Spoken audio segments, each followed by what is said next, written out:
زمیندار اور کاشتکار قرضدار ہو جائے، یعنی زمین کا خرچ زیادہ آیا اور آمدن کم ہے، تو کیا ایسی صورت میں زکوٰۃ یا عشر واجب ہے یا نہیں ہے؟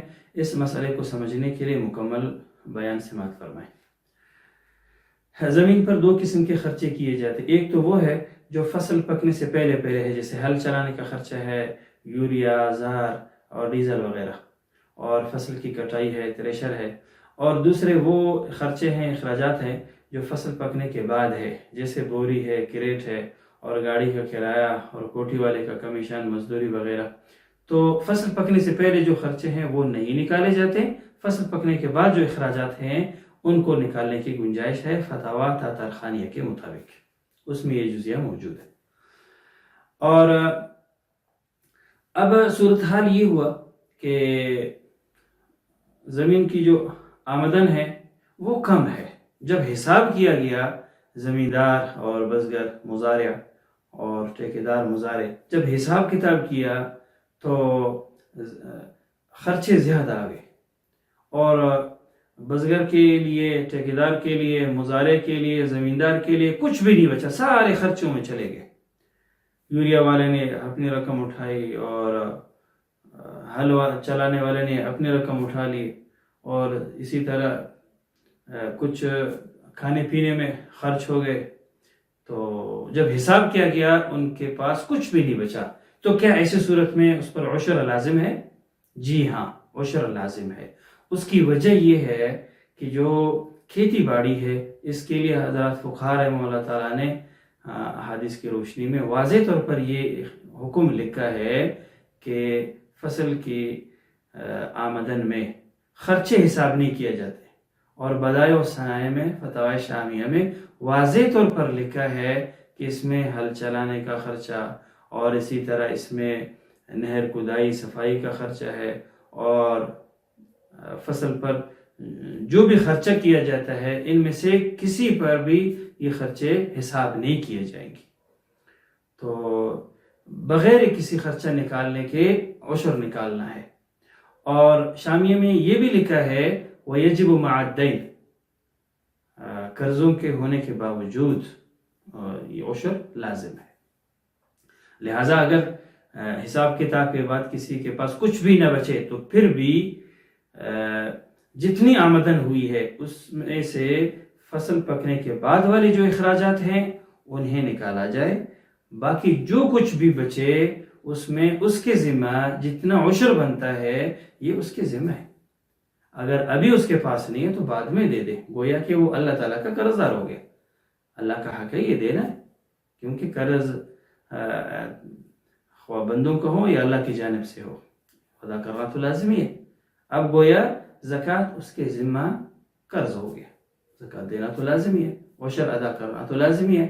اس میں یہ نہیں کہا جائے گا کہ ابھی فلان بزگر قرض دار ہو گیا لہٰذا اس کی ذمہ عشر نہیں، زکوٰۃ نہیں، ایسی بات نہیں ہے۔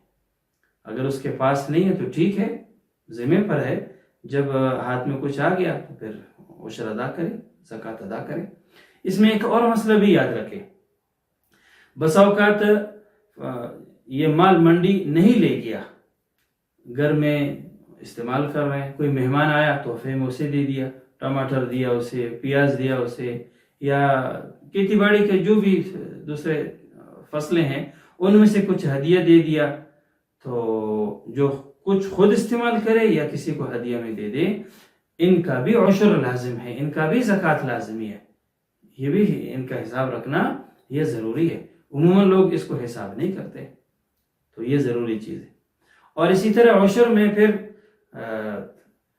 نیت اور ارادہ بھی ضروری ہے، اور عشر کے لیے یہ بھی ضروری ہے کہ اس کا جو مصرف ہے، جس بندے کو عشر دیا جاتا ہے، زکوٰۃ دی جاتی ہے، وہ مسلمان بھی ہو، غیر مسلم کو عشر دینا جائز نہیں۔ اور فصل تیار ہو گیا تو اس کے بعد پھر اس کا عشر دے سکتے ہیں، ضروری نہیں ہے کہ اس کو منڈی لے جائے اور بیچے، اس سے پہلے بھی دے سکتے ہیں۔ اور اگر کسی نے اس فصل کے جنس سے نہیں دیا، پیاز کاشت کی ہے، پیاز نہیں دے رہا، ٹماٹر کاشت کی ہے، ٹماٹر عشر میں نہیں دے رہا، بلکہ ان کو بیچ کے قیمت سے عشر ادا کر رہے ہیں، زکوٰۃ ادا کر رہے ہیں، تو یہ بھی ٹھیک ہے، درست ہے، کوئی حرج نہیں ہے۔ اور پھر قیمت میں بھی وہی حساب ہوگا جو اس کی جنس کا ہے. یعنی جنس کا اگر 20واں حصہ ہے تو لازمی ہے کہ قیمت میں بھی 20واں حصہ ہو.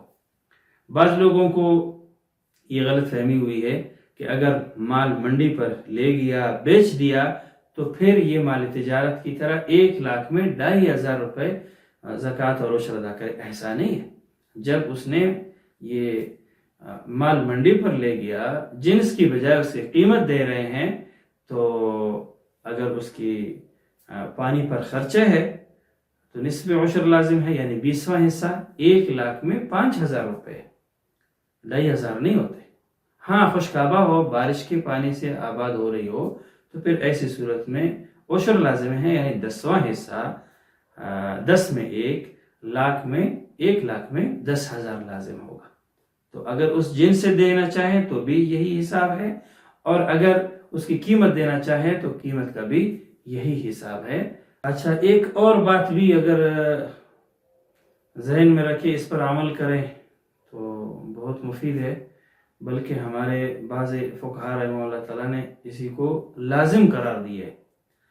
مثلا کوئی زمیندار ہے، ٹھیکیدار ہے، اس کے پاس مزارع ہے، بزگر ہے، تو سب سے پہلے عشر ادا کرے، اس کے بعد پھر خرچے وغیرہ حساب کرے اور معاملہ ختم کر لے. اس کی وجہ یہ ہے کہ عموماً بزگر لوگ پھر عشر ادا نہیں کرتے. ایک تو یا تو ان کے پاس رقم نہیں بچتی، یا تو پھر وہ اس فکر میں نہیں ہوتے، کمزور ہوتے ہیں، اور عشر ادا کرنے کا ارادہ بھی بالکل نہیں رکھتے. تو اس لیے لازمی ہے کہ یہ زمیندار لوگ سب سے پہلے عشر نکالیں، اس کے بعد آپس میں تقسیم کریں.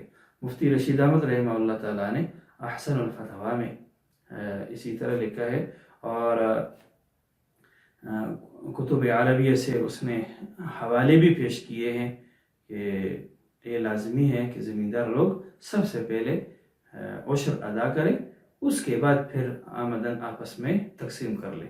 اگر اسی پر عمل ہو جائے تو میرے خیال میں یہ رونا بند ہو جائے گا کہ ہم قرض دار ہو گئے، ہمارے پاس کچھ نہیں بچا، ہم زکوٰۃ کیسے ادا کریں.